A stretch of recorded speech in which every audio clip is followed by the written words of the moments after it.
En ratifiant la Convention sur l'élimination de toutes les formes de discrimination à l'égard des femmes, CEDEF, le Sénégal s'est engagé à produire des rapports périodiques sur la mise en œuvre de la dite Convention. Le dernier rapport du Sénégal présenté par l'Observatoire national de la parité a été examiné par le Comité sur l'élimination des discriminations contre les femmes qui a par la suite formulé des recommandations. C'est ce qui a motivé la tenue d'un atelier de partage au bureau régional du Haut Commissariat des Nations Unies aux droits de l'homme, Jean Dior.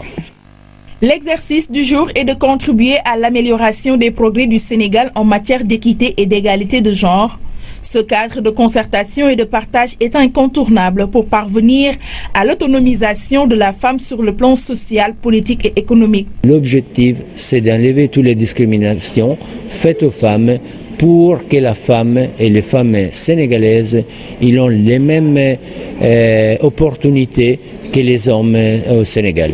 Conscient des enjeux mondiaux, le Sénégal a ratifié un certain nombre d'instruments juridiques. La Convention pour l'élimination de toutes les formes de discrimination à l'égard des femmes en est un. Tenu par les dispositions contractuelles obligeant les 188 États signataires à faire le point sur la mise en œuvre de la dite Convention, le rapport de notre pays, présenté à Genève en juillet 2015, a certes montré des progrès, mais il a fait l'objet de plusieurs recommandations. Le Comité des Nations Unies a fait un certain nombre de recommandations. Il y a aussi les recommandations du groupe de travail des Nations Unies sur les discriminations et l'ensemble de ces recommandations sont au nombre de 87.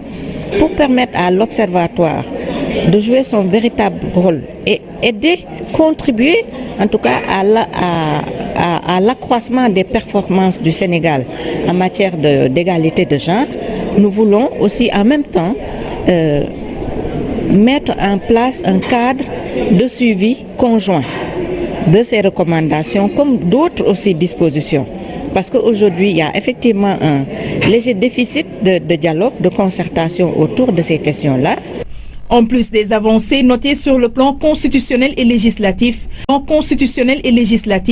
traduit par la loi sur la parité, l'égalité entre les hommes et femmes sur la fiscalité ou encore le respect de la non-discrimination, notre pays compte renforcer ces dispositions, surtout dans un contexte où il a adopté le programme de développement durable dont le 5e objectif est l'égalité entre les sexes.